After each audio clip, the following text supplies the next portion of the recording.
Hey guys, you ready to let the dogs out? What? Do what?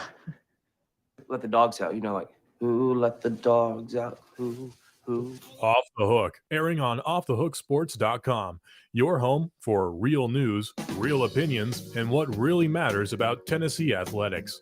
Always available on Apple Podcasts, Spotify, Stitcher, Google Play, TuneIn, iHeart. Like, share, follow, subscribe. Always available wherever you find your favorite podcasts. Here we go. We're off and running on this beautiful Tuesday. A little chilly, not too bad. Caleb Calhoun is with us, as always, Monday through Friday at 10 o'clock, and we've got a loaded show. Edgar Thompson with the Orlando Sentinel will join us a little bit later in the program, so looking forward to that. We'll talk that Jaden Rashada situation where they can't pay their quarterbacks, and that's a real big problem for Florida moving forward in recruiting, and I think pretty much locks Tennessee into the second place, the SEC East, and maybe better if they can overcome Georgia in the coming weeks and years, as a matter of fact. But recruiting is going to be very interesting for Florida after not being able to dole out the $13 million that was reportedly promised to Jaden Rashada. I talked to Edgar Thompson, who played that interview just before the show. He's a bit in a time crunch, and this, to me, is the new cardinal sin. The cardinal sin was pulling a scholarship from a player at a high school that you had evaluated as a college football prospect and one that you were willing to give an offer to. And I hate the term non-committable offer. That's just stupid. That's not an offer. But when you really offered a guy and he went away, then at that point, you can't recruit in that school ever again if you pull a scholarship. And high school coaches are going to talk. This is notorious in the Atlanta area. The other terrible sin that you just couldn't get away from is if you pushed a guy off the roster. Well, let me tell you, those are now a part of college football that are just business as usual. What is not business as usual is promising a young man $13 million and then it is not there. So, Caleb Calhoun, good morning. How are you, sir? Doing great. How are you doing this morning, Dave? I'm well. Visit with Edgar Thompson. We'll play that a little bit later in the program. Edgar's got a tough job today. He's actually going to a golf show, so he covers golf as well. So he gets to study the new equipment that was out. So we were fortunate enough to get a few minutes with him, and he's as good as they come. But the new unforgivable sin is not having the cash there that you promised. Can you imagine where Tennessee would be with Nico and all the positivity that's around that now that he's on campus if the money wasn't there and he was transferring out? Not only would it hurt you with Nico, it would hurt you with prospects down the line. I'm still blown away. This is something to me that the University of Buffalo or Maine or something like that does. This is not something that an upper tier program, and I'd have Florida in the top 25 or so programs in the nation. You just don't pull this off, Caleb, and not expect severe repercussions of which we'll never know the full extent of. Yeah, and Florida, I mean, not to throw academics in, but Florida's technically a public Ivy. You'd think they'd be a little bit better with money than they are as a public Ivy. We talked about it yesterday. They clearly rushed together an NIL collective because they realized what was happening with other schools. It didn't make sense for them to be behind the curve and then within a month have one of the top five NIL collectives, and they weren't ready. And that's just the fact of the matter. And we're criticizing Billy Napier for his lack of attention to detail. Where I will defend him is this is somewhat of an administrative issue more than I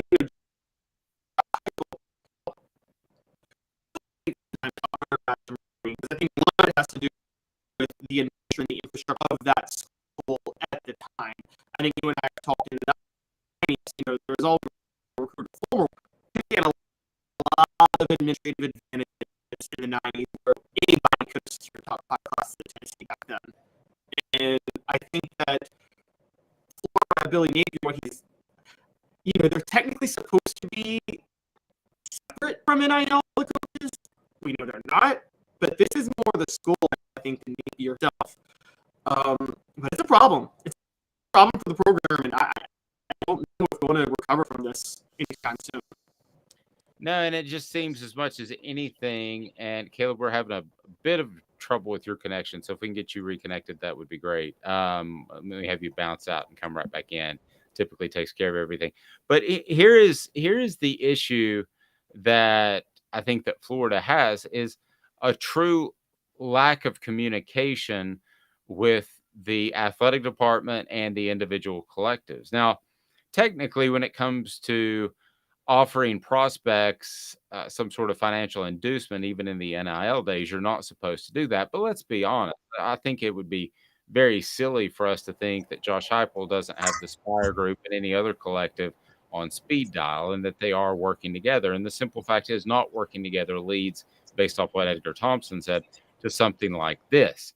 You have to work together in some shape, form, or fashion. You can't expect your collective to be out there just doling out cash to kids that really you may not even want. So the whole concept, Caleb, that the NCAA has out there, that this is a separation of church and state, so to speak, that the school does the recruiting and the collective is somehow magically tipped off, is just really, really silly.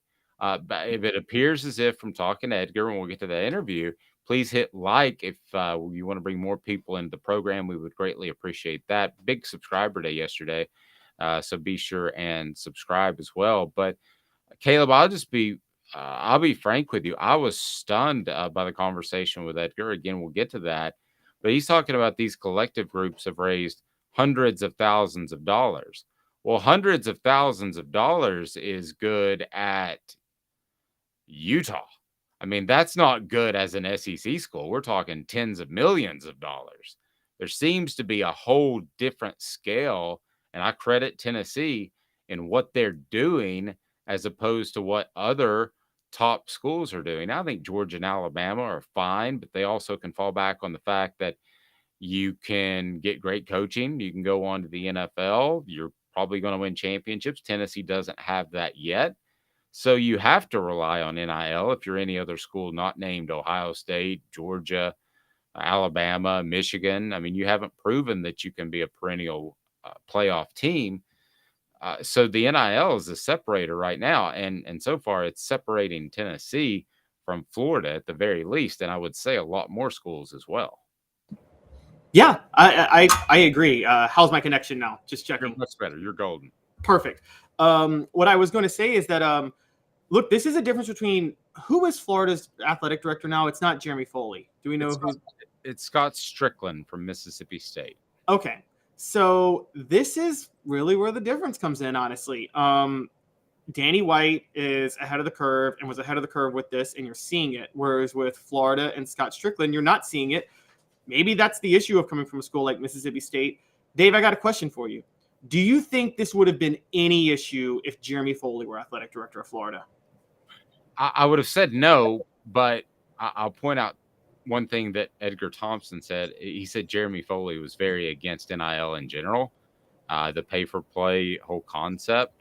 So possibly. And then I'll offer this as well. Jeremy Foley did allow Florida to get way, way behind in facilities over the past 10 or so years. So I, at one point, thought that Jeremy Foley was hands down when they had Billy Donovan and they had Steve Spurrier and, they went on to Urban Meyer. I thought he was hands down the best AD in the country. In retrospect, I don't think he was ready for the changes that came in college football. That actually can make sense. I would have just thought that Jeremy Foley, even if he was against NIL, would have been smart enough to accept it when it came. I don't think he would have allowed this public embarrassment. Let's put it that way. Right. And so I think that, sometimes that's the biggest difference is, who's running the ship at the time. And again, I talked about it yesterday, when Danny White was at UCF, guys, I'm saying right now, UCF is on the verge of becoming a blue blood college football program in the next few years because of what Danny White did when he was athletic director there. He's now at Tennessee. That is beyond Josh Heupel. That's the best hire Tennessee has made the past 25 years, Danny White. That I don't think we can oversell how great of a hire he is. And Tennessee, you knew, was going to be ahead of the curve on this, specifically because of that. I would also add, Danny White had a great point a year ago, and I've always talked about this. He said, and Dave, you know this, Tennessee's at its best, not when they're clinging to tradition, which they have a tendency to do sometimes if you look back through history. They're at their best when they are the ones breaking tradition. You know, Tennessee was the first or second school to have a black player on their team. You know, they embraced Title IX in the 70s, which is why their women's basketball program became elite. When they fell behind was when they refused to move on from the single wing in football, or when they refused to put lights at Neyland Stadium, or when they refused to update their facilities in the 70s or go national in recruiting. Or over the past 10, 15 years, I would say one of the reasons they fell behind in football is they kept going for the pro-style football coach who's a great administrator and a great recruiter. And quite honestly, I think that Danny White has learned that they are at their best when they stay ahead of the curve. And Florida doesn't seem to get that yet. No, it goes so far as to there was uncertainty on signing day, the first signing day, which is really the significant one now, that reporters are sitting around waiting for Billy Napier to come to the podium. And the rumor that started to spread was that Jaden Rashada had not signed his letter of intent.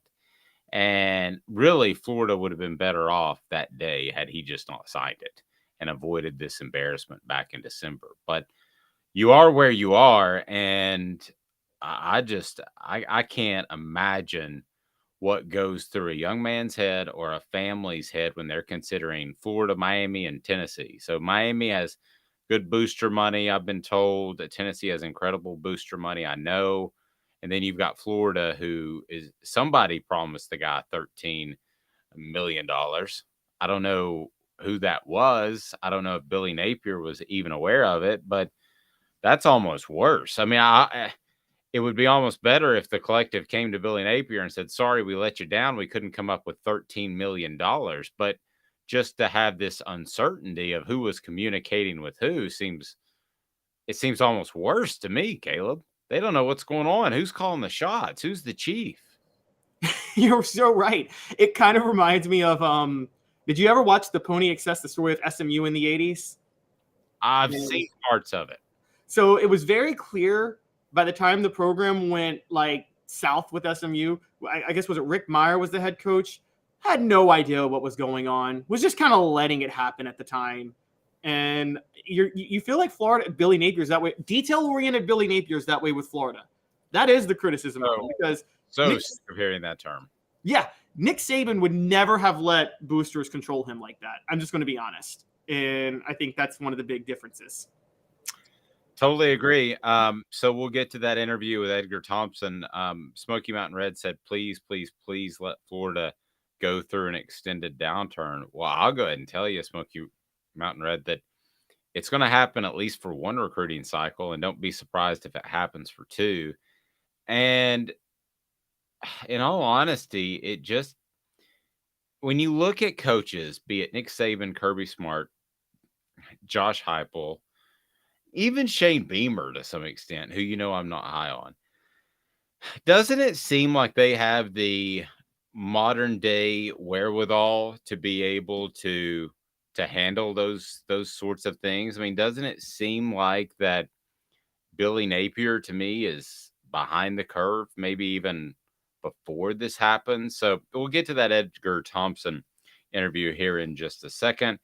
Brought to you in part by Vols Automotive Group, the epicenter of car shopping right there in Callahan. Vols Automotive Group is fantastic, and you're going to love it because they want what they need, and they appreciate your business, and they treat you as a fantastic customer. The other thing at Vols Automotive Group that they do that is so phenomenal is they handle your service department. So if you need a little bit of work done, they'll take care of that, and you don't have to worry about being overcharged. They're phenomenal. And I remind you that Zool Beer is the official craft beer of Off the Hook Sports. XULbeer.com. Zool Beer Company. It's in downtown Knoxville with just fantastic parking. You can go there, have a great time, have a burger, and you're going to love Zool Beer. Go to ZoolBeer.com. Great merch as well. So check them out. So coming up, that Edgar Thompson interview, how bad off is Florida and how much does that help Tennessee? I'm just going to tell you, it's a lot. Back in just 3 minutes. Hang tight with me, and you want to hear this Edgar Thompson interview coming up in just a moment. Family has been creating jewelry since 1986, each piece unique with a story all its own. I'm Rick Terry with Rick Terry Jewelry Designs. I'm a jeweler, and I want to be your jeweler. We're grateful that you chose us to be Knoxville's best jeweler. My family and staff look forward to serving you. So please come see us. Kingston Pike and Campbell Station Road in the heart of Farragut, and downtown on Gay Street, right next to the Tennessee Theater. Inflation has risen to the highest level in over 40 years, according to the April 2022 U.S. Inflation Calculator. Will your investments provide you the income you need in retirement?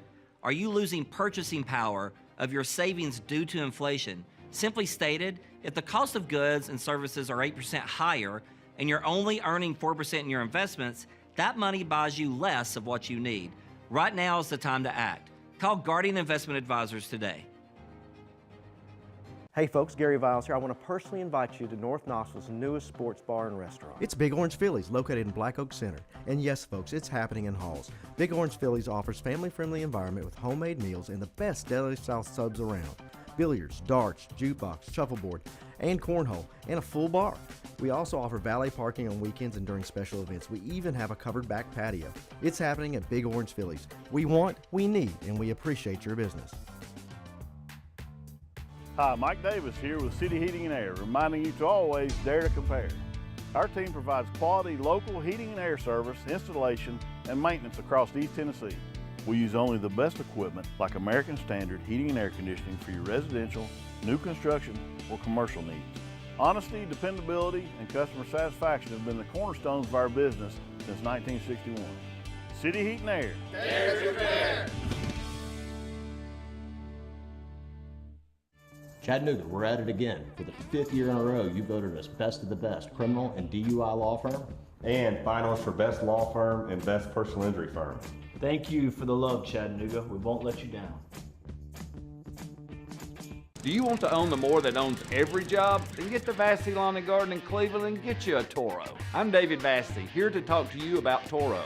With a Toro Zero Turn, you'll get more out of every minute and you'll reach the finish line faster. At Vassey's, we like to say, no matter if you're mowing 3 acres a week or 11 lawns a day, homeowners and business owners alike find confidence in equipment they can trust from top to bottom. Vassey Lawn and Garden, Highway 60 North in Cleveland. Man alive, it's worth the drive. Got cataracts? We can fix that. Never miss another moment. With a little help from Doctors Campbell, Cunningham, Taylor, and Hahn at cctis.com.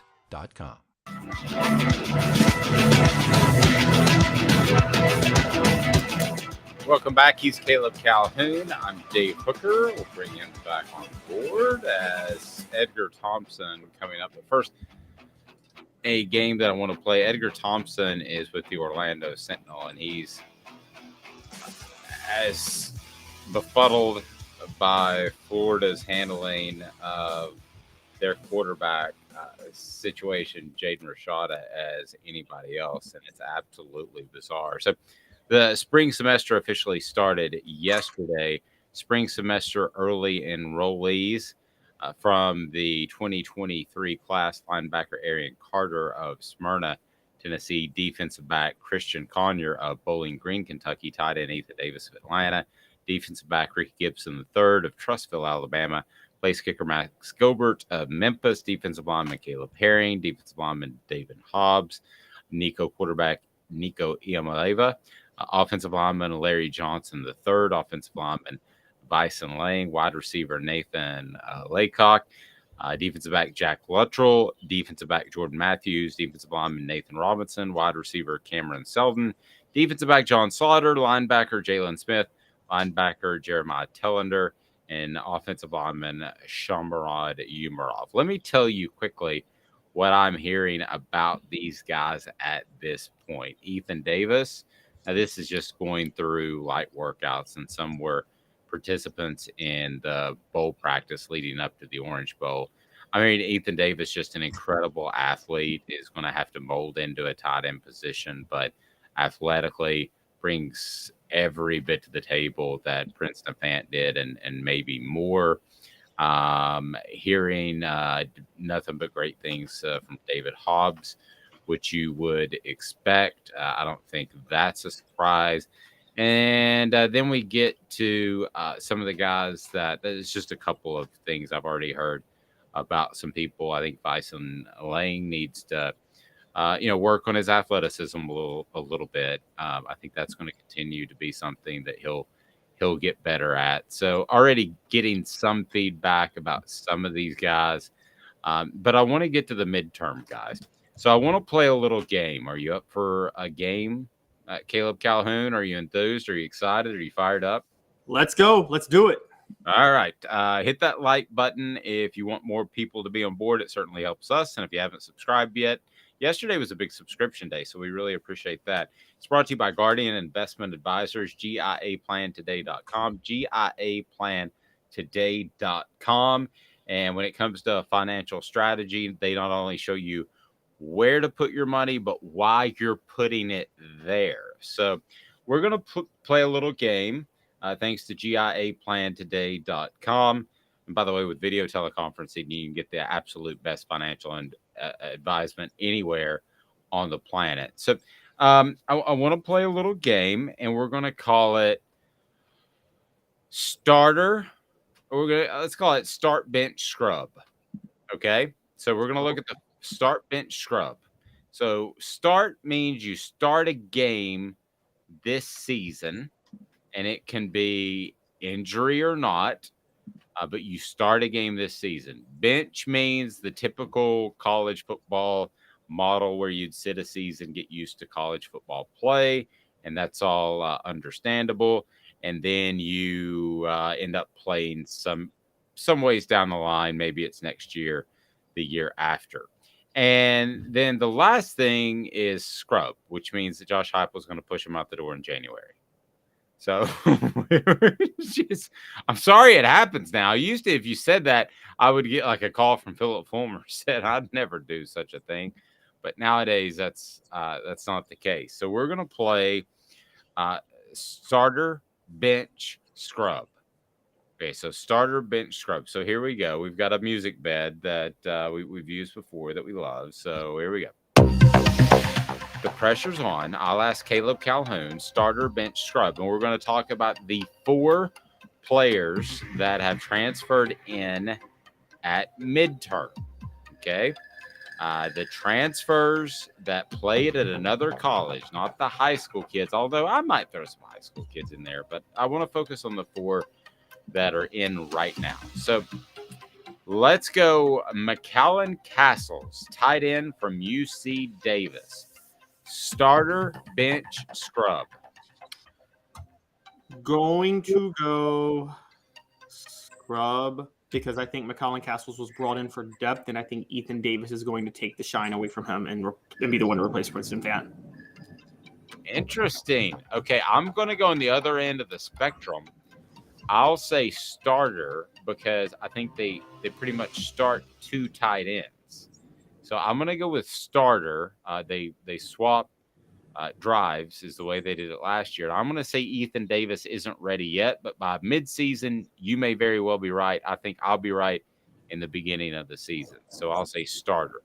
You're just biased to FCS football players, Dave. I do what? I said you're just biased to FCS football players. You love those guys coming from those small schools, don't you? I cannot get enough FCS. If my wife says it once, she said it a million times. All right. So linebacker Keenan Pili, he is a starter, bench, scrub. Easiest call ever, starter. Starter day 1. He's not even going to get groomed behind anybody. He's starting immediately. Yeah, I think so too. I think he's kind of that he's going to allow Aaron Beasley to play a little bit more free on the outside. And I think he's going to be that lockdown between the tackles type of linebacker. So that one was pretty easy. All right, so we'll move along. We both got Keenan Pili as a starter. Andre Carrick, offensive lineman. Andre Carrick from BYU. Your thoughts on Andre? No, he's from Texas. No, I'm sorry. Keenan Pili was from BYU. So let's go with Andre Carrick. What do you think? Starter, bench, scrub?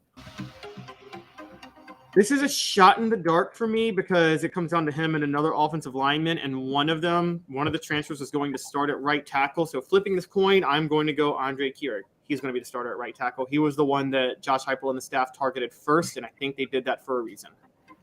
I think he's the starter too. I've heard a lot of good things just in the short time that he's been on campus. So I think he's a starter as well. So we agree on that one. Now, let's go to the next. Place kicker Charles Campbell.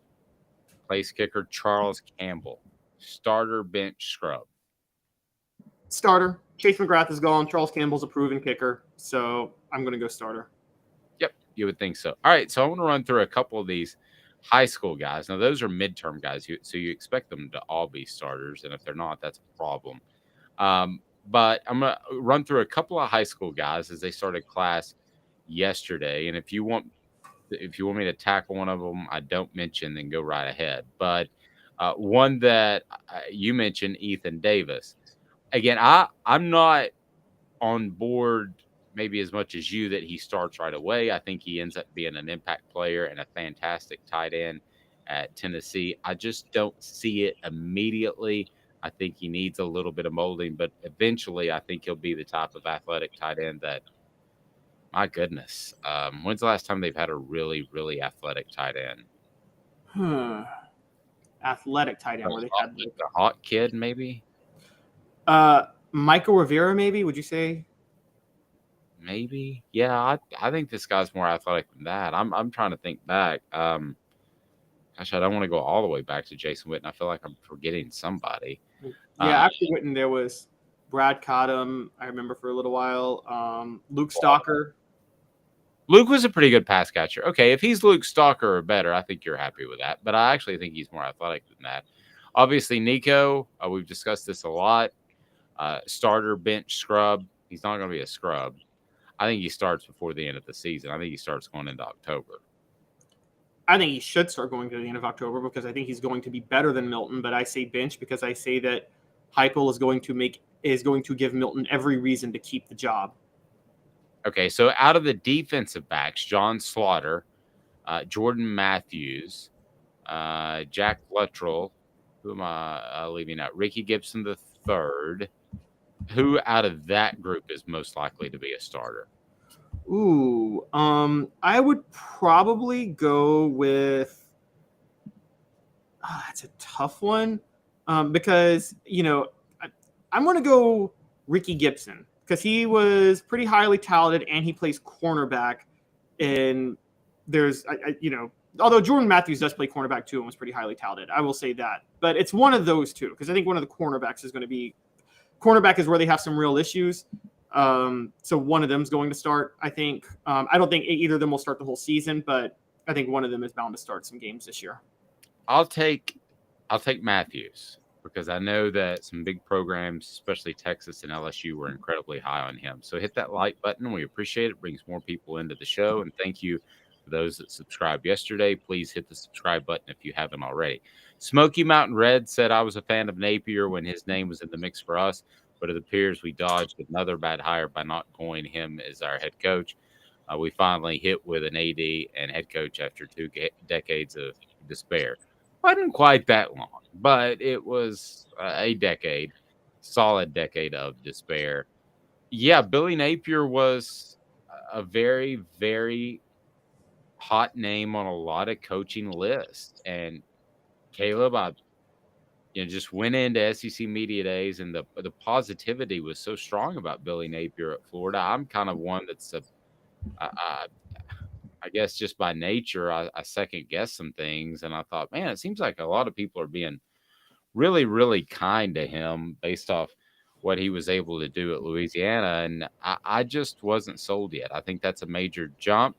I think Florida, unlike the other big name programs, has issues from an administration standpoint. You talk about a long downturn, Smokey Red. This could turn into a long downturn of a head coach that's not prepared at this level, it might turn into a long downturn of an AD who's not prepared at this level. Scott Stallings, nothing against sports information directors, but you don't often see guys move up from handling reporters to handling an entire athletic department. That doesn't usually happen. As a matter of fact, I've never heard of it. I thought that was a really aggressive, strange, odd hire when Florida made that. He may do great. I like Scott on a personal level. There's just a lot of things you have to take care of other than getting the media guide together every year, Caleb. Yeah, and that's why I say Tennessee is in a unique position. I just went back and looked at history through Tennessee athletic directors. And I mean, I really believe that Danny White is the first athletic director Tennessee's had that thinks way ahead of the curve. Quite honestly, I think Mike Hamilton was a very standard AD, made, standard hires. Same with Dave Hart. And outside of Mike Hamilton and Dave Hart, and then a 6-month period with John Curry, most of Tennessee's athletic directors are former head coaches. I mean, let's even go back to somebody like Doug Dickey. Dave, let's be honest, was Doug Dickey like, you're talking about a former coach, but even you've talked about, he didn't even care to invest in the basketball program at all. Didn't care at all. Yeah. No, was perfectly fine with Wade Houston watching soap operas during the day. Yeah, exactly. And so you have, and before Doug Dickey, you had Bob Woodruff, who was there for 22 years, who helped Tennessee get a bit ahead of the curve starting in the late 70s. But I know enough information to know that was really Johnny Majors pushing him. For those who don't know, Woodruff played for General Neyland in the 30s. And, most of Tennessee's history has been their athletic department being run by former players and former coaches, honestly. And it hasn't produced the best results when that's happened, to be fair. Zach England of Best and Brock. Zach's got your back. He'll bring you Ron Slay tomorrow. And Zach is one of the best personal injury attorneys in all of Tennessee. And Zach is based out of Chattanooga. He can go toe-to-toe with any of those insurance company lawyers that, they don't want to give you any money, even if it was their fault. They don't care. So Zach England of Best and Brock. Zach's got your back. Travis says Billy Napier has a punchable face. So the guys that are on the message board, if you could get away with punching one person in the SEC and you could get away with it and you wouldn't get beat up, when Edward Duran was in the SEC, I would not suggest that. He would punch back. Yeah, that might not go well. And he might enjoy it, which makes it even worse when you get beat up and they enjoy it. You at least want the guy to feel the pain a little bit. Most punchable face on our message board. Go ahead and throw that out there. We might throw that out there as today's tough question. Who would you most like to punch in the SEC and get away with it? And we don't advocate violence. We should say that up front. Or maybe we do. But yeah, no, we don't advocate violence, but just most punchable face. Who would you most like to punch and get away with it? Travis. Travis took mine. Travis said, that's definitely Drinkwitz. No, you guys are all wrong. There's an obvious one, and it's because he's a horrible human being, and it's Hugh Freeze. Hugh Freeze. Oh, okay. I wish nothing but bad fortune for him for the rest of his life. I cannot stand him. Hugh Freeze, when I covered recruiting in 2015 and 2014, was one of those guys. And first of all, for those who don't know, coached at a Christian school down the road from where I grew up. And then he was the ultimate annoying I'm super religious in your face type of guy when he was trying to win recruits over for Ole Miss. Meanwhile, he was cheating. He had the prostitution scandal. Then he goes to Liberty's the Protestant, is trying to be the Protestant version of Notre Dame, we're holier than thou because we're this moral majority Protestant. But, they hire somebody who covered up for the Baylor scandal in 2015. They hire Hugh Freeze. And yeah, everything about Freeze is hypocrisy and despicable. I cannot stand him. And guys, as long as I'm on the show, I will never say a nice thing about him. Yeah, and Travis said note to self, stay on Caleb's good side. The other thing, 2015 was his super class, wasn't it? I thought it was like 2013, wasn't it? Okay, yeah, he got the one class that had Robert Kimdichie in it, and then he had another really good defensive back that was out of Mississippi. This is while he was at Ole Miss, obviously. So you're kind of rolling with that. Kimdichie had a brother. Okay, I get it. And then he had another really highly touted receiver that had like a cousin. So you're like, okay, this is all lining up for Hugh Freeze. I get it. And then the one, though, that made 0 sense is why Laramie Tunsil would go to Ole Miss instead of Alabama, where they produce offensive linemen like they're fruit in Florida. I mean, it was just absolutely unbelievable that Tunsil would decide to go there. That's the one that blew me away. Yeah, no, you're right. That's true. That was always shady how it was happening. And I'm going to be honest, I don't mind shady recruiting tactics if it's to the players. I didn't mind it then. I don't care now. I don't really care that Gene Chizik gave Cam Newton $180,000 to go win a national title at Auburn. Let's remember, too, it wasn't only kind of shady. It was real shady because Tunsil in the draft, when he had the bong mask on, later admitted that he had taken money from Ole Miss coaches and like it was commonplace. Like he didn't even know it was a rule.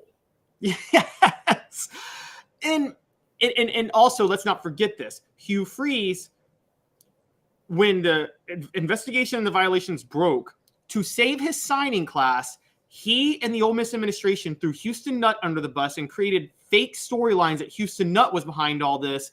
They did that so the players there would stay with them through signing day. Then after the players signed, they knew it would come out that they were lying, but they didn't care because the players were stuck with them because this was pre-transfer portal. And so that was one of the snakiest moves of all. The guy's a snake. He's a snake and a liar. Yeah, and I'm one that, and Caleb has learned this about me. I'll just tell you what I think. I don't really have an agenda. I had a person come up to me at the gym, so I'll say the same thing here that I would tell him. And he said, Josh Heupel's a good guy, though, right? And I said, well, I think that all college coaches that get to that level have some ego. I don't think there's any question about it. I think you could debate whether or not pushing guys out the door is okay, but nowadays it's commonplace. So, yeah. On that scale, I mean, I don't think he's a priest, by any stretch. No.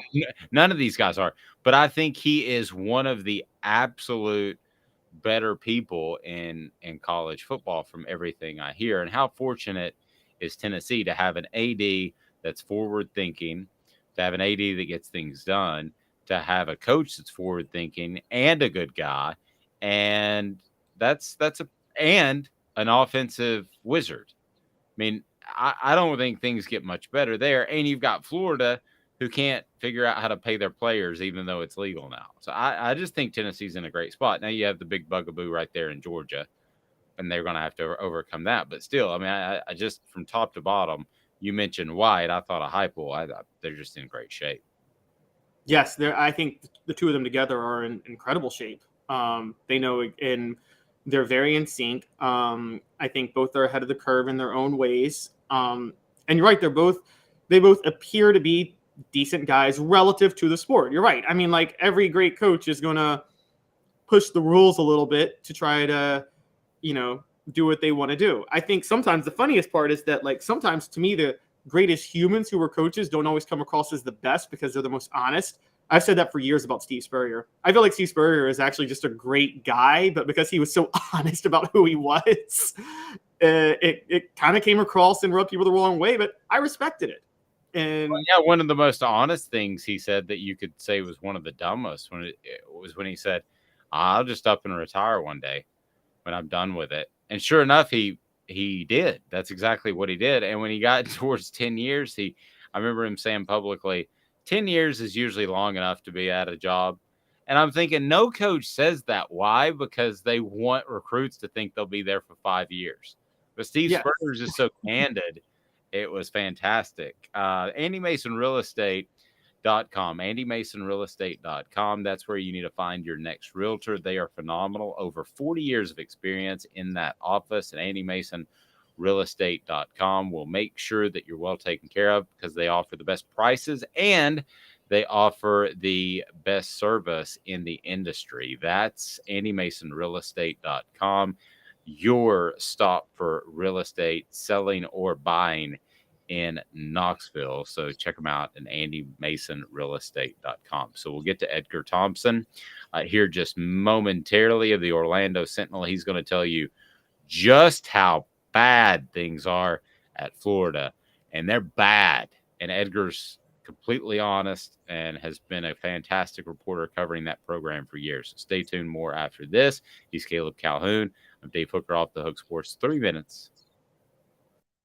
Sun, sand, and salt water, the beach is a very relaxing place. Unless you wear contacts. Ow! Open your eyes to the best the beach has to offer with LASIK vision correction from Campbell Cunningham Laser Center. Do you want to own the more that owns every job? Then get to Vassy Lawn and Garden in Cleveland and get you a Toro. I'm David Vassy, here to talk to you about Toro. With a Toro Zero Turn, you'll get more out of every minute and you'll reach the finish line faster. At Vassy's, we like to say, no matter if you're mowing 3 acres a week or 11 lawns a day, homeowners and business owners alike find confidence in equipment they can trust from top to bottom. Vassy Lawn and Garden, Highway 60 North in Cleveland. Man alive, it's worth the drive. Hey folks, Gary Viles here, Viles Automotive on Calhoun Drive. I've been selling cars here in East Tennessee for 27 years. In that time, I've come to realize it's not about the car. It's about you, the customer. So I'm here to take care of you just like family.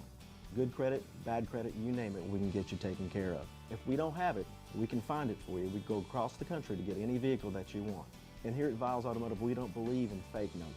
We just give you great deals. And as always, we want, we need, and we appreciate your business. Hi, Mike Davis here with City Heating and Air, reminding you to always dare to compare. Our team provides quality local heating and air service, installation, and maintenance across East Tennessee.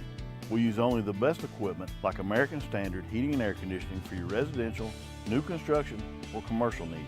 Honesty, dependability, and customer satisfaction have been the cornerstones of our business since 1961.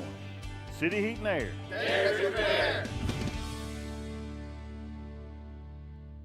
Chattanooga, we're at it again. For the 5th year in a row, you voted us best of the best criminal and DUI law firm. And finalists for best law firm and best personal injury firm. Thank you for the love, Chattanooga. We won't let you down. Our family has been creating jewelry since 1986, each piece unique with a story all its own. I'm Rick Terry with Rick Terry Jewelry Designs. I'm a jeweler, and I want to be your jeweler. We're grateful that you chose us to be Knoxville's best jeweler. My family and staff look forward to serving you. So please come see us. Kingston Pike and Campbell Station Road in the heart of Farragut, and downtown on Gay Street, right next to the Tennessee Theater.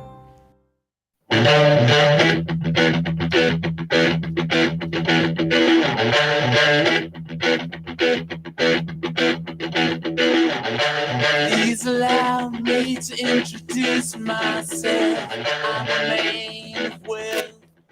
Smoky Mountain Red says, I will not be shocked if Hugh fails at Auburn. Man, flip side, and I agree with everything that Caleb said. I'll be shocked if he doesn't have success at Auburn. I will too. I hate to admit that. As much as I can separate things, Hugh Freeze is a great offensive mind. He's an offensive genius. And he won't have to take part in as many scandals to get players at Auburn as he did at Ole Miss. True. Big Orange Phillies right there on Maynardville Pike. Big Orange Phillies has great food. It has just fantastic place to hang out and watch some ball as playoffs are ongoing. And well, like most years, that won't involve the Dallas Cowboys any longer. But you can still go down and check it out at Big Orange Phillies on Maynardville Pike, close to Maynardville, close to North Knoxville. You'll love Big Orange Phillies. And Big Orange Phillies also has billiards, darts, and cornhole. So if the game gets out of hand or the Cowboys play like total trash, then you've got something else to do. That's Big Orange Phillies on Maynardville Pike. So I visited with Edgar Thompson this morning. He works with the Orlando Sentinel. He covers the Florida Gators, and he gave us a lot of great insight into how bad off it is at the University of Florida now that Jaden Rashada has been released. He signed, and now he's gone because his $13 million wasn't there. Please like the channel now. Hit that thumbs up button. And if you haven't subscribed yet, do that. But this is an incredibly insightful conversation with Edgar Thompson, who was just phenomenal to make time with us on short notice. Here he is, Off the Hook Sports. All right, let's talk a little bit of Florida. There are all kinds of things going on there. Edgar Thompson joins us from the Orlando Sentinel, and he knows the Gators as much as anyone. We're in this, Edgar. First of all, thanks for making the time. I greatly appreciate it. Oh, happy to do it. It's been a while. I tell you, it's a professional setup, man. I like this. Thank you, thank you. We're doing Yeah. we're doing what we can. So Yeah, good. this whole video aspect has been an interesting challenge for us. I'll just give you that. Sure. Edgar, speaking of a challenge, Jaden Rashada was supposed to be a Gator. He's not a Gator. What can you tell us about what happened with that NIL pledge that apparently didn't have any weight to it? Oh, it's just been a nonstop drama, man. It is, I'm hoping we're past the Rashada drama. I'm not sure. I'll get to that once I kind of lay out the principles a bit for you and the listeners. Jaden Rashada committed to Miami in late June, and the Gators were hot on his trail. He's a California high schooler, Northern California, top quarterback prospect, and he's 5, 6, 7, depending on what service you look at. Real natural thrower of the football, very talented, and needs to build up his body and some things, but he's got a lot of upside. He really can make some tough throws. Not everyone can. So the Gators were, left at the altar and pretty unhappy about it. And the rumor was Miami, which has the backing of this billionaire. He did Life Wallet, I think's the company. John Ruiz was funding this massive NIL deal for Rashada at $9.5 million, which we're like, what? So Nico, I don't know how to pronounce his last name, is coming to Tennessee. How do you pronounce it? Yamaleva is the best I can do right now. Oh, my God. Well, that was a lot better than I would have ever done, so I'm not going to try. So $8 million is the rumor on him. I guess the going rate now in the name, image, and likeness age is $1 million up front, $1 million a year for the top guys, and it could be more. Pretty obscene numbers, crazy.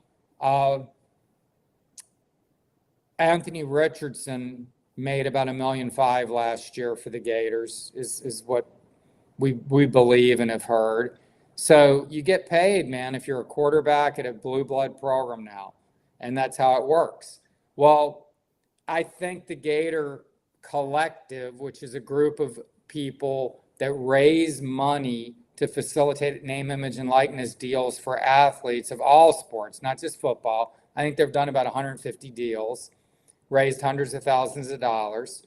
They're headed by a gentleman, and I don't want to get into a bunch of names because truly, Dave, I wonder, these people in some of these areas are going to be like rats in a corner at some point because there could be lawsuits coming and things like that. And I don't need me putting names out and getting involved in litigation. But there are people that run these collectives, own them, whatever.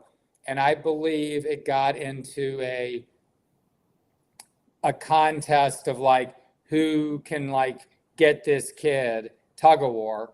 And they overdid it on whatever the deal was. And they somehow got involved in a deal paying at least $13 million. Now, it was probably incentive laden. It was over years. So who knows what the upfront money probably was $1 million, but the kid could have made a lot of money playing football at Florida. Well, the problem is the collective doesn't have a lot of money. I don't even know if they've ever even raised $1 million total.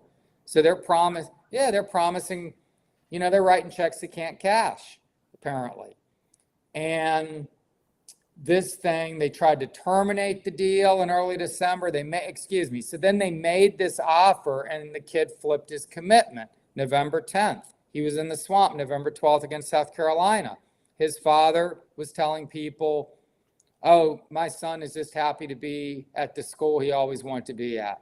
Wasn't talking about money, NIL deals, anything like that.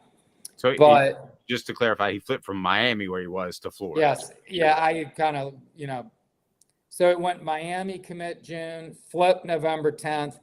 Then they had this deal, terminated the deal in December 7th, in fact. Signing day arrives December 21.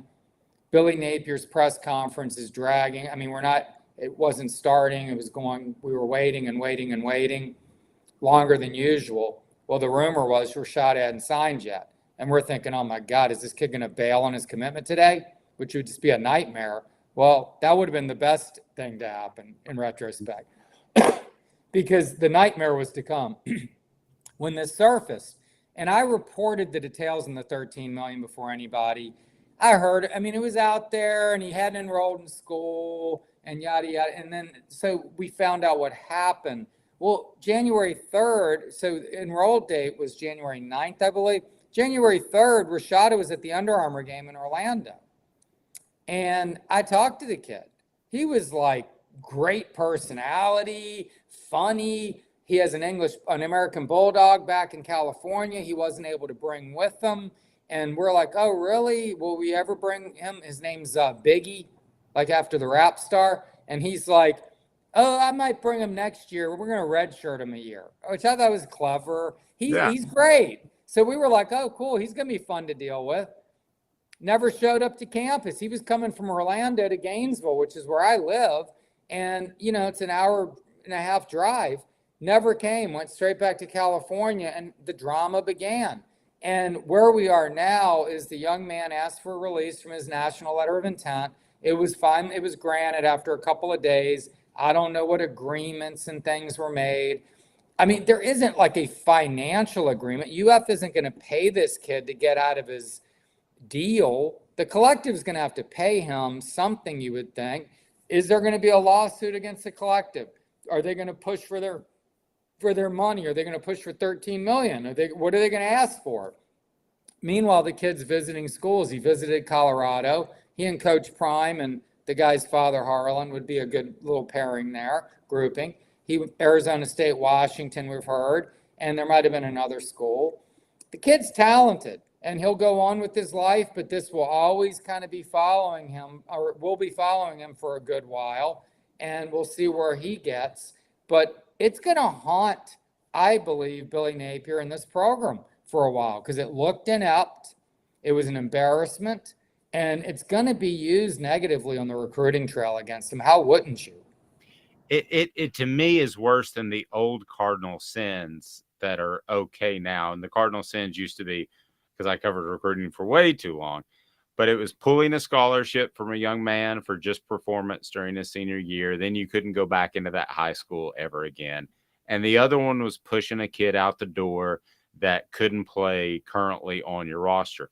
Nowadays, that's just business. Those two things happen all the time. This is the new cardinal sin. Promising a young man money and it's not there when he shows up. That's bad, Edgar. Well, so I told you, you know, off camera, I'm heading down to the PGA merchandise show and I'll be covering some Florida swing. In fact, Liv, the golf league, Liv, just announced it's coming to Orlando in late March, the week before the Masters, right? Wow. So I'm going to be covering it. I'm a golf guy. I'm going to the PGA. I'm doing all this. I covered the LPGA tournament in Orlando for a couple days. Lee Trevino had a famous line, pressures when you show up to the golf course playing for, you know, $50 a hole and you got 5 in your pocket, right? Or whatever it is. But that was Trevino because he was so confident and cocky and he'd probably win. But you can't be, you know, showing up with $5 in your pocket and promising a kid $50 to come play for your school.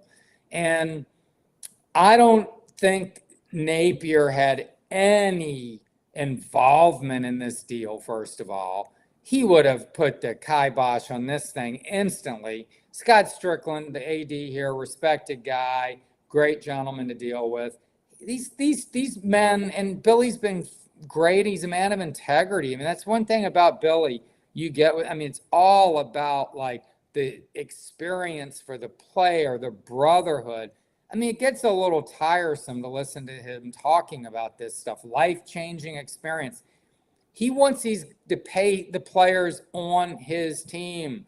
He wants the guys who are doing the work, who are producing, to reap the rewards of this name, image, and likeness stuff.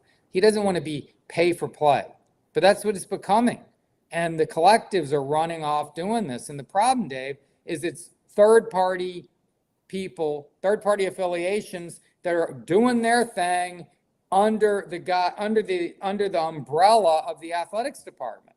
Former AD Jeremy Foley said to me, and Mark Long, the Associated Press writer here one time, he's like, these collectives, man, it's like they're out there raising money for the Florida Gators. I don't know that I want people that aren't working for the university raising money for the Gators. It's very complicated.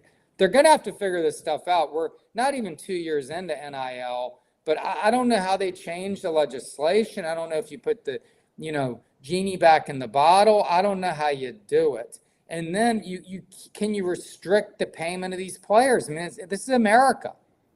You can't. No, you can't. And something you said to me that really stood out. So I don't know how familiar you are with Tennessee, and they've got a group called the Spire Group. They're literally raising, no exaggeration, millions, if not tens of millions. You use the number hundreds of thousands.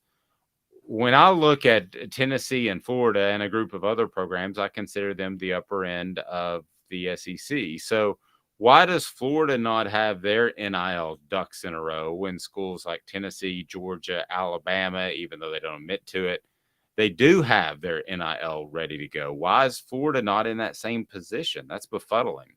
Yeah, I'm all over the map a little. My chronology earlier was a little confusing too. But one thing I didn't mention, there's an ancillary group to the collective, which is more like the local muni. And then there's the country club. I don't know what the best golf course in your area is, but let's say Seminole, which is like an esteemed course in South Florida. It's like Seminole versus a local muni I might play here. The Gator Guard is the country club group. It's $1 million buy-in. And there's several guys in that paying $1 million just to be in it. A lot of wealth in that. And the thought is we're expected to back this deal, but it wasn't ever signed. I mean, the contract was not signed by anybody that had that kind of money. The deal was signed by the Rashada family and a member of the collective, and that's it, based on the reporting of others. I haven't seen the contract, but that was reported by others. So, yeah, the thing's a mess, man. And it's like, we're talking here, and it sucked all the oxygen out of the room on this conversation too. It's like Billy Napier's meeting with the media next Wednesday, I assume, for signing day, even though they only have like one guy.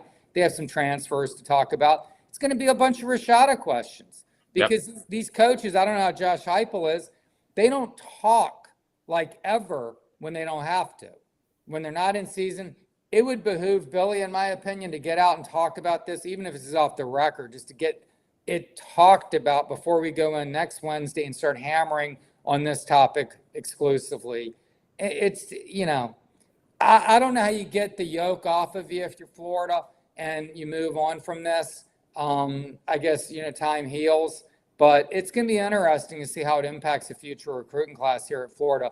The good news for Billy, he has a commitment from 5-star DJ Lagway. He's a kid from Willis, Texas. I think that's north of Houston, an hour or so. And he's all in on the Gators, and he's talking about helping put together this great class. And he wants to have a Pied Piper effect like Chris Leak did years ago in 2003 when Ron Zook signed the #1 class. It began with Chris Leak signing, and he lured a lot of guys here. Wow. Let me ask you this, and I'll leave you this because I know you've got the golf tournament to cover, and I'm a little bit jealous.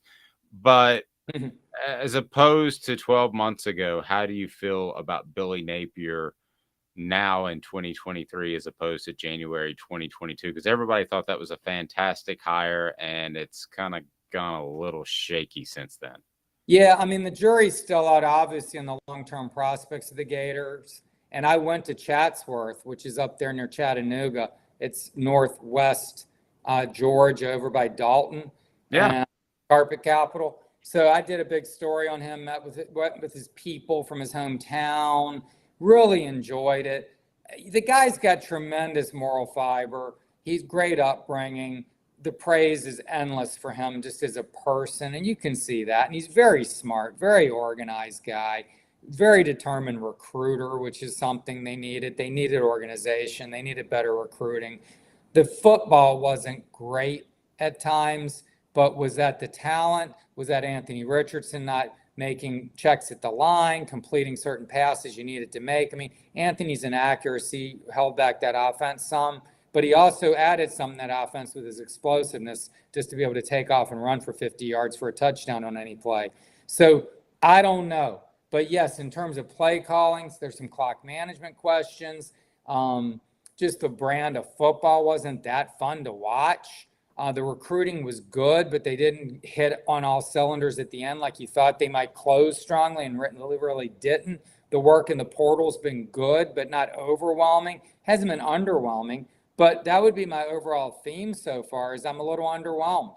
Now, plenty of time, but next year's schedule is no picnic. I mean, this could be a 3-year deal, but what, you're going to tell me 22 months from now, you got to wait. If I'm a fan, I got to wait 22 months to see the results. You know how it is in this world, man. People want things like this. I mean, the impatience is incredible. So Billy is already losing some fans, but I think the real hardcore fans who are willing to be patient and take the long view and recognize the positives think that he can get the job done. We'll see. I mean, the SEC has improved immeasurably, and the East is tough now, and Tennessee's part of that equation now, and the Gators are lagging, man. Just to sum it up, Florida hired Jeremy Pruitt. Florida, that's exactly who they hired. They hired Jeremy Pruitt Part 2. The game is beyond Billy Napier's reach. And it was different reasons with Pruitt, but it's just out of. There's one big difference, though, where you're being unfair to Jeremy Pruitt, which is. This is what I said. I'm sorry? I would hate to be unfair to Jeremy Pruitt. Go ahead. Say what you want about him. Jeremy Pruitt was two things. He was a defensive guru, and he was a master at scouting talent. He could scout talent very well. I'm surprised an NFL team hasn't hired him just as a scout. I give you that. Billy Napier, he was never a specialist on one side of the ball. He was an offensive coordinator who got fired from Clemson as an offensive coordinator. And so Napier is more of a CEO who's not.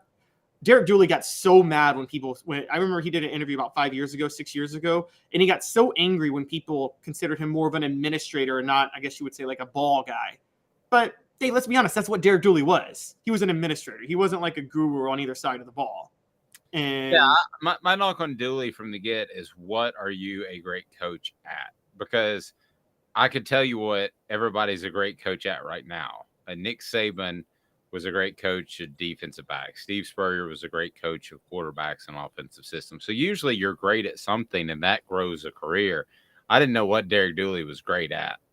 Yeah, and if you're not going to be great at anything, what you have to do is what Dabo Swinney did, which is hire the right coordinator at the right time and be in the right conference at that moment where you can really start to build your program. And I don't think Billy Napier's in a position to do that. I mean, part of that with Dabo Swinney, to be fair, was that he was able to get certain guys because they were up-and-comers. But if you're an up-and-comer, Dave, would you go to Florida right now? No.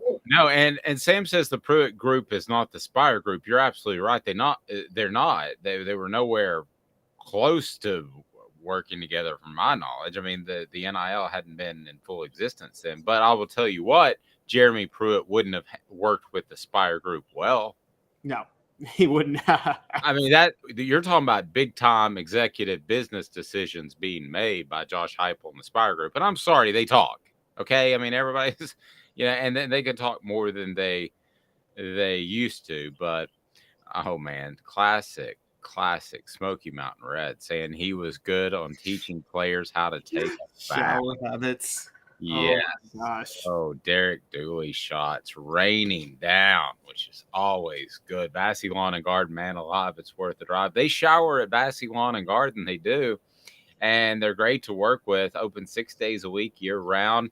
They've got the industrial mowers, the commercial mowers, the residential mowers in Cleveland, Tennessee. So they're worth the drive from whether or not you're talking about Knoxville, Chattanooga, or Nashville. With their buying volume, they'll save you a lot of money, especially if you're starting a business or your current business needs a fleet. Then they've got those industrial mowers that are going to last forever. The other thing that stood out to me, Travis kind of made reference to this. He said, "Who would pay Anthony Richardson for his college output?" Heck yeah! How did that guy get $1.5 million, which is what Edgar said, to basically show up and be horrible? Horrible. That is the question of the year, quite honestly. $1.5 million for Anthony Richardson? Yeah, no, that's golly. At some point, NIL's bound to balance out, right? At some point, it's got to balance out. That we're so early in the stages of it that like people are throwing money. I think eventually they're going to have to figure out that they have to be a little more responsible with it, but I just don't think we're there yet. So just enjoy the fun. Caleb, buddy, I thought so 2 weeks ago. I thought just simple supply and demand is going to even itself out. And I spoke to, I'm not even going to share the amount, but I spoke to a young man who's doing 3 appearances for a particular company.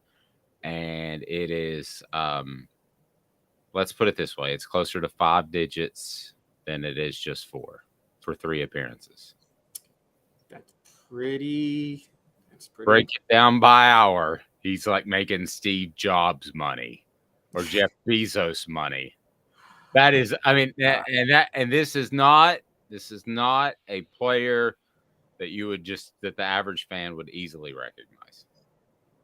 Wow. I thought it would start to slow down too, because you and I are involved in it with Off the Hook Sports. We do pay Jacob Ward and Cooper Mays to be on with us, and I love doing it because I love them having the extra cash, and the clients love it. We love the insight, all that. I thought it was going to start to slow down a little bit, and the money would come down, but based off what I heard about 2 weeks ago, the money's going up. Well, here's the other story too. Not only is the money going to go up, I think it's going to go up even more in a certain way, because I think there's going to be more money to be made off of college football in the future. And what I mean by that is, I've said for the longest time, NIL benefits different programs than just fertile recruiting grounds do. I still think fertile recruiting grounds matter. I still think being in a place like Georgia or Louisiana is still a big benefit. I agree. But I think the other thing NIL does that no one's talking about is it's going to keep star kids in maybe urban schools that are group of 5 programs, Memphis, Cincinnati, Louisville. Well, Louisville is Power 5 now, and Cincinnati's going to be Power 5. But you get what I'm referring to. There's a lot of businesses in these cities and a lot of fans of those businesses. A lot of people in those businesses that are fans of that local urban college. I know like FedEx has a ton of people who are big Memphis Tiger fans because FedEx is there. Yeah. They're going to throw a lot of money to keep some of those best kids who would otherwise go to Alabama, Ole Miss, Tennessee, to keep them at home in Memphis. And you're going to start to see talent dispersed more across the country than it is right now. And I'm cool with that, and I hope you're right, but I don't know this. I think the amount now, FedEx is a grand exception, okay? And there might be a company that one day Amazon gets behind with Jeff Bezos. But those mega companies behind, I don't see that, just because of the amount of people that can pledge tens of millions of dollars at a school like Tennessee. You might be right.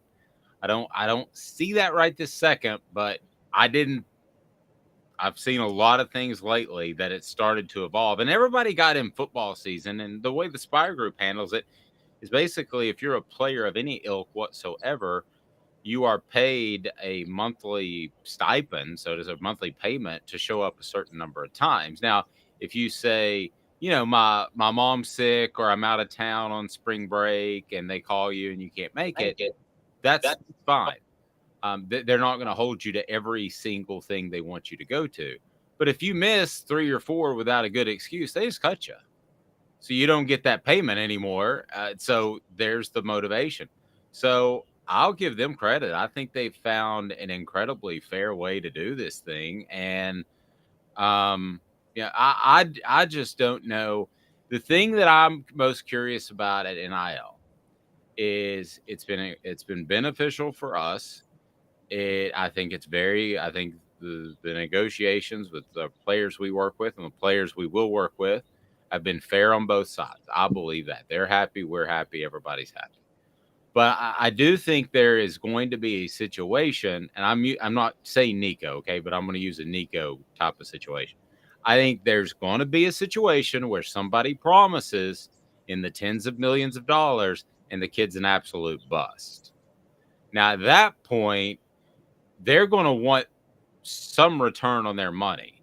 You can't reallocate it because the kid already has it, because you can see in the Jaden Rashada situation, he didn't trust to wait around for Florida to come up with it, right? He wasn't going to go through the spring semester and hope it rolled in May.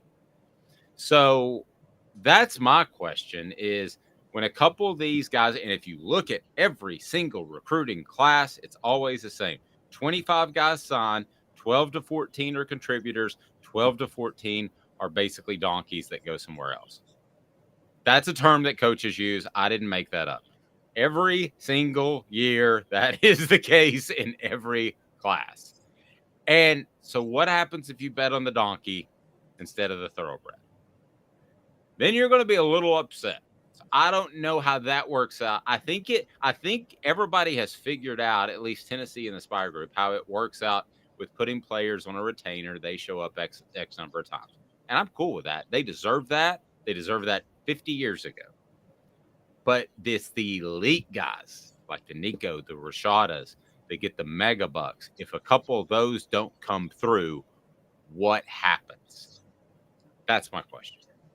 Yeah, and I mean, that's a great question. And, we're talking, we can go back. Tennessee's had quite a few high-profile 5-stars that didn't really pan out, and would coaches have been pressured to play them more because of their high-profile rankings. I've talked to him about it, Jonathan Crompton, because the coaching changes and, the first 3 years of his career at Tennessee were not good.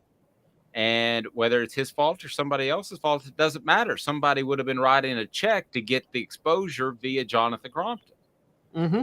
No, you're right. That's very true. And funny enough, Lane Kiffin did the reverse in 2009. Lane Kiffin, boosters would have loved him because Lane Kiffin did everything he could to get his recruits on the field, even if they didn't belong on the field. I remember he dismissed half the team just to get some of his recruits on the field in 2009 and to sell the freshmen. Where I think that's happening. I think that's big time. I'm not going to share the name, but I had somebody that I reached out to on Twitter.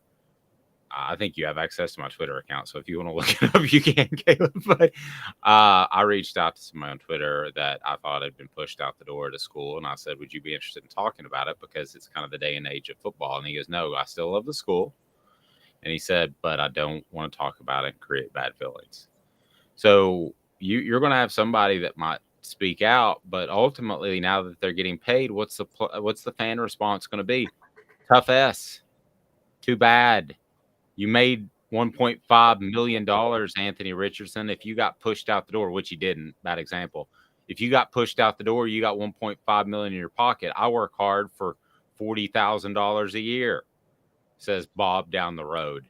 Yeah, and not only, and you're seeing that though. Did you see that there was this year a drop by like the number of juniors that left, the number of players that left before their senior year for the NFL draft dropped by like 40 or 50. It was like down in the 80s, where it was like in the 120s up to the 130s a couple of years ago.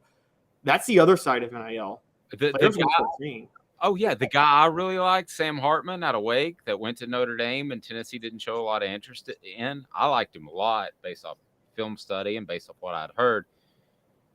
If he were going to be a 5th, 6th, 7th round pick in the NFL, he can make more NIL money, or at least comparable, at Notre Dame as the starting quarterback. 5th, it's all slotted. So 5th, 6th, 7th round, I looked it up.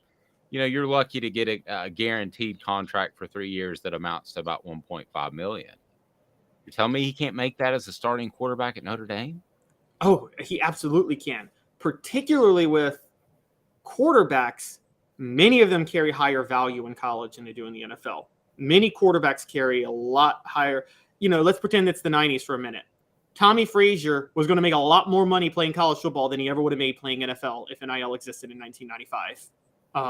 Oh, yeah. And you're going to see that with quarterbacks, and you're also going to see it with college basketball, because college basketball is the biggest crapshoot to the NBA. It's the biggest crapshoot over who succeeds. The games are just so totally different.